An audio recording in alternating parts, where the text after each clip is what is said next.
This leadership that God has designed, an only male leadership, we'll talk about that in another study in Lesson 9, why it is only male leadership.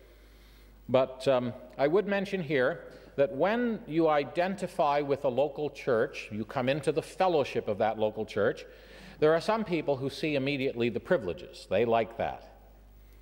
There are other people who see the responsibilities. In fact, they want responsibility. They want to preach. They want the Sunday school class. They want to be involved. But there is a third essential part to fellowship in the local church, and that is submission to the elders.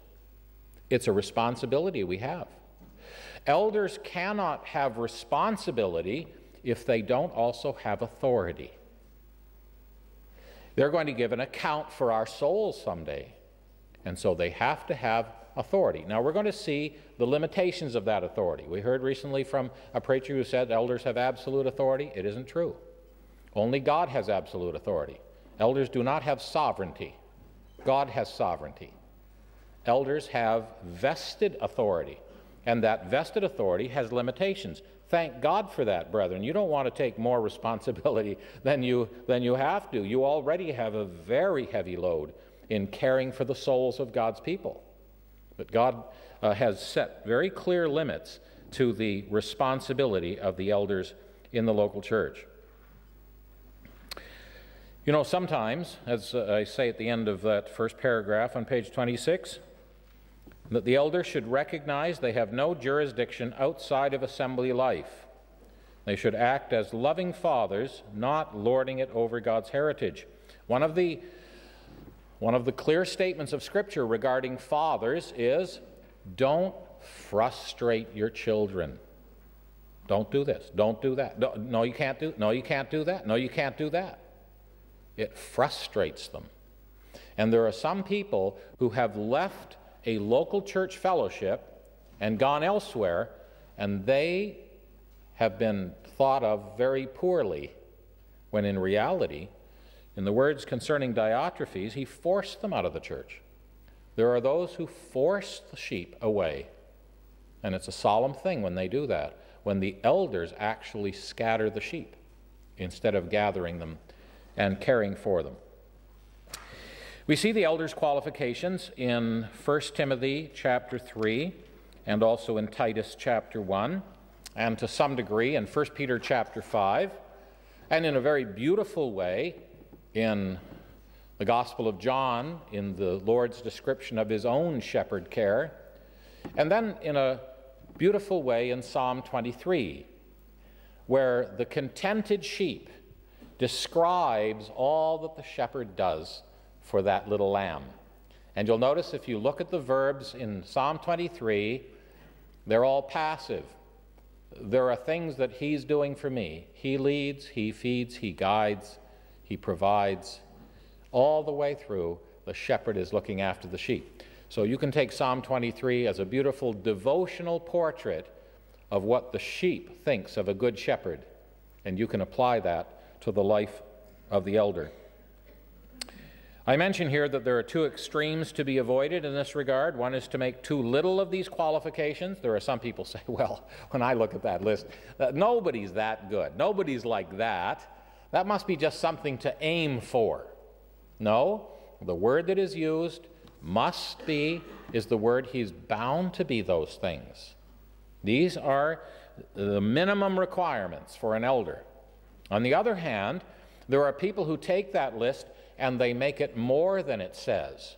They make it out that your children all have to be saved children. I'm not sure. When it says believing, I think what that means is that these children recognize in their father spiritual leadership. They recognized his moral suasion. There's no, I mean, how could God ever hold a man responsible that his children be saved?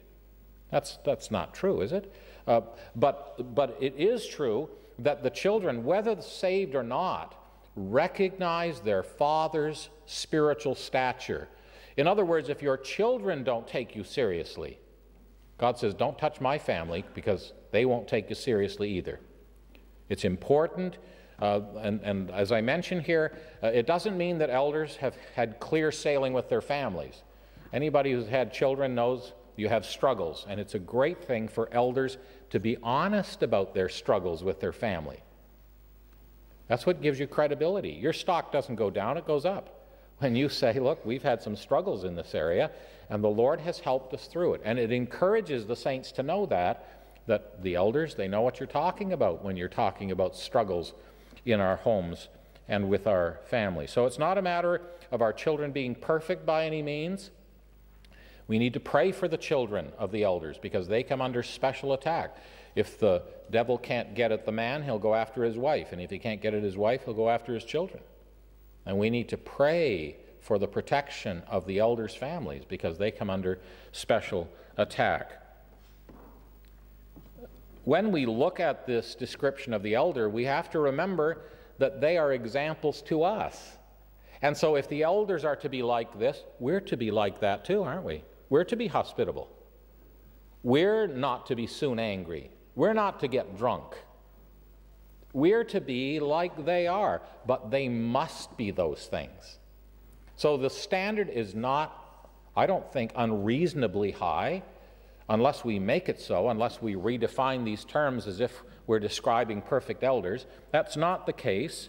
They do have their responsibilities, they do have their requirements, and we have them listed for us in the lower half of page 26. The family qualifications: the husband of one wife, literally a one-woman man. It means a man who is loyal in his relationship.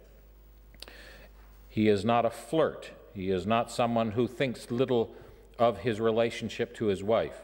And before an elder should ever be identified, recognized in the local church, it would be good to ask his wife what she thinks of his spiritual leadership, because that's going to be a good measure, isn't it, of his leadership in the local church.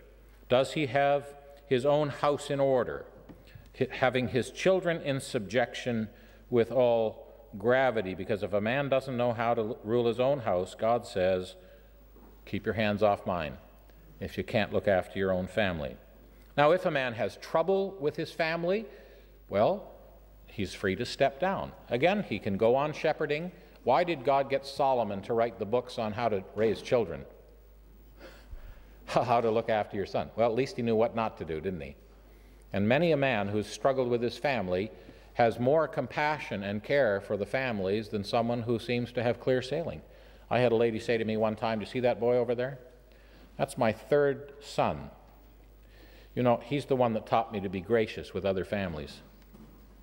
She said, "I had 3 children before him, and they all went straight as arrows, and I used to look at other families and wonder, what is their problem? And then he came, and he's taught me to be gracious with other families." And then there are social qualifications. He must have a good report of those who are without. How does he do his business in the community?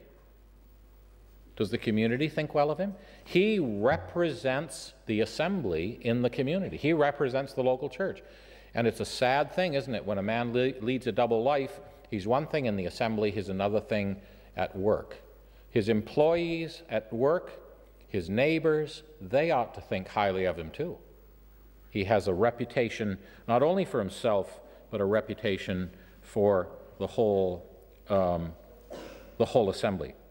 There are moral qualifications. You notice them. He's not unruly. He's not soon angry, not hot-tempered. He's patient.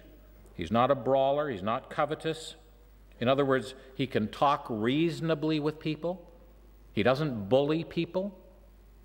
These are the requirements of an elder. Doctrinal qualification: he has to be able to teach. Able to teach. Now, it may not be publicly. He may be very good at taking a few young Christians into his home and explaining the basic principles of baptism and fellowship and witness and confession and